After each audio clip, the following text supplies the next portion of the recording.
being here this evening. Wow, what an honour, what a privilege this is to be here tonight, giving this speech on behalf of all the cadets here at CAE. So most of us here will recall where this story began, about 2 to 3 years ago for most of us, attending that 2-day assessment in Oxford. We were tested on our maths, our physics, our teamwork and leadership skills, and most importantly to find out more about us as a person. It was used to find out about our motivation, our dedication and our passion towards flying. And that feeling that we all remember when we were taken into the room to be told that we had been accepted into one of the most prestigious flying academies in the world was absolutely incredible. And from there, the story of a lifetime we were about to embark on was about to begin. And the course itself began with 6 months of intense classroom-based ground school training in Oxford. And during that time, we had to learn a lot about different subjects. There were highs, there were lows, there were ups, there were downs, there were struggles, there was joy. And there were 28 mock exams, 14 EASA exams. But at the end of it, we all had the same outcome. We all had success. And we all passed the exams to a very high standard. After that came the time that we were most looking forward to, in fact, which was heading out to Phoenix in America. We were to learn about the foundations of flying, how to navigate, manoeuvre the aircraft, and probably most importantly, take off and land. And from there, after 5 months of flying around the desert, spending personal trips out in Las Vegas, Los Angeles, San Diego, the Grand Canyon and much more, it came time for a 2-hour-long skills test, which after passing that awarded us with our commercial pilot's licence. On returning back to Oxford, England, it was now time for the toughest part, or the advanced part of the course, and that was the instrument rating. And this time we were now to fly solely on instruments in the beautiful English weather of rain, wind and cloud, and in the busy London airspace. This was by far the toughest flying we'd ever done. And after that again came what some may call as the toughest day of a pilot's life, and that's the instrument rating skills test. And then after that was the last part of the course. It was 3 weeks, which again we'd been looking forward to, and that was to get in the simulator of the Boeing 737 for the multi-crew cooperation, the MCC, and the jet orientation course, the JOG. And that was it. After those 3 weeks, that was the course done, and we were now officially the holders of a frozen airline transport pilot's licence. And that was just the beginning of a story that would last a lifetime. But the journey itself, during the journey, it was down to the instructors. It was down to the people and the colleagues of ours that made it all possible. For example, ground school was an extremely tough time, as we all recall.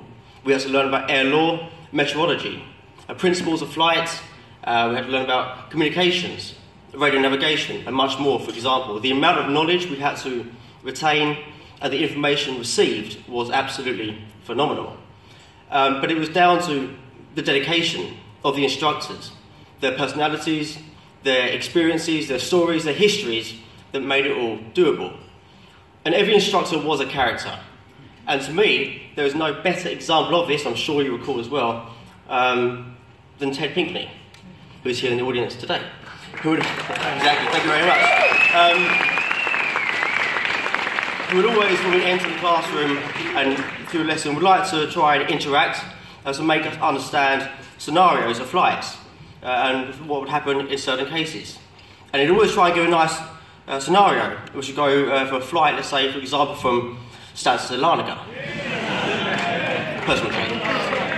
Of course, though, the enthusiasm of Phil Plumley, walking into the classroom each morning, the same standard call, "Morning, peeps!" But there's one ground school instructor I think does require a very special mention. If anyone in the room here can guess who it is, or has any ideas who it may be, please feel free to shout it out. Graham! You got it.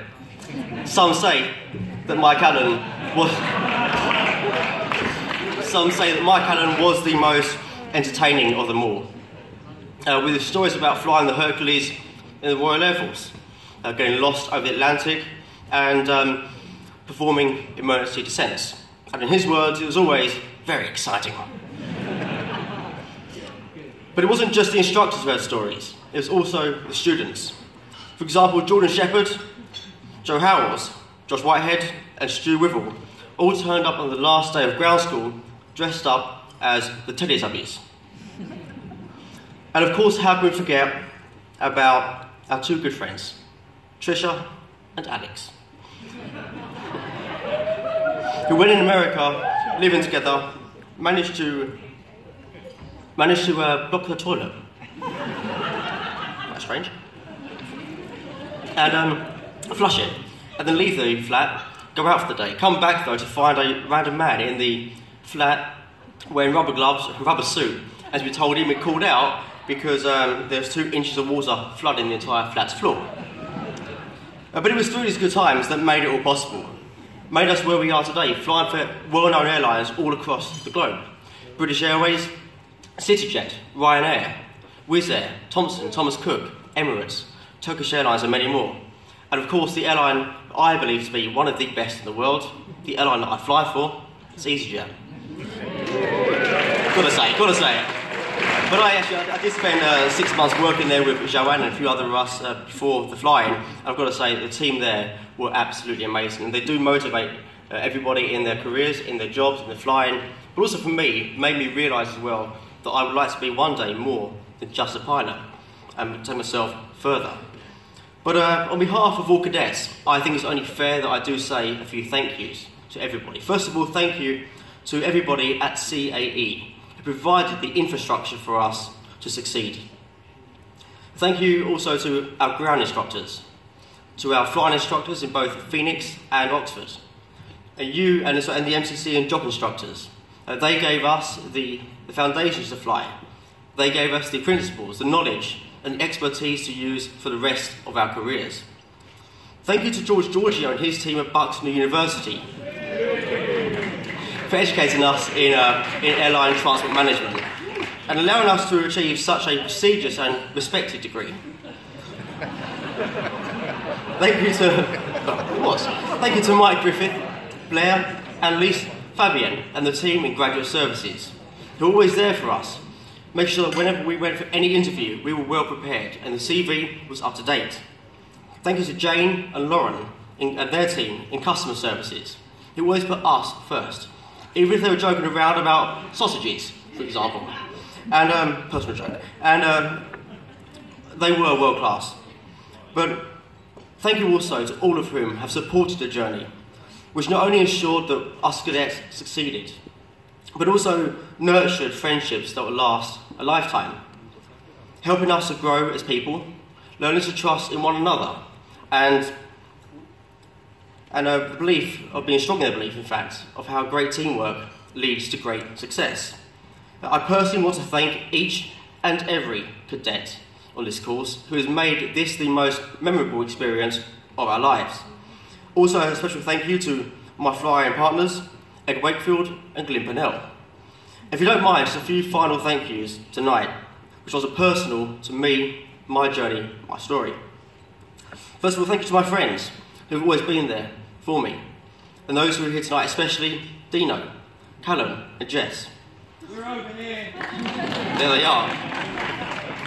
Also thank you to my girlfriend Kirsty, who has been showing us the complexities of this career and has been one of my biggest supports. To my grandparents, Grandad Pete, Nanny Pat.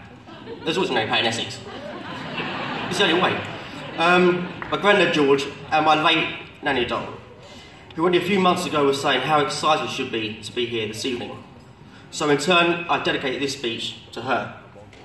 Thank you also to my brother, George, my sisters, Tanya and Molly, and you were there when I was younger playing with toy planes, and now flying real planes. But there are two people that I have to give a very special mention to. Without these two, none of this would be possible. I wouldn't be where I am today. You were there from my childhood, my teenage years, from my time in America, studying at Oxford, working for EasyJet. You've always believed in me, loved me, and supported me. Dad, you're my hero. Mum, my heroine. And thank you so much to you too as well.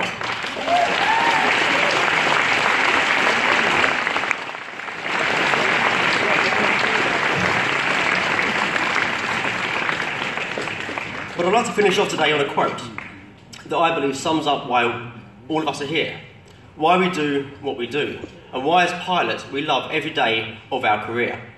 Jerry Crawford, who is an officer in the US Air Force, I think got it spot on. He said that to most people, the sky is the limit, but to those who love aviation, the sky is home. Thank you.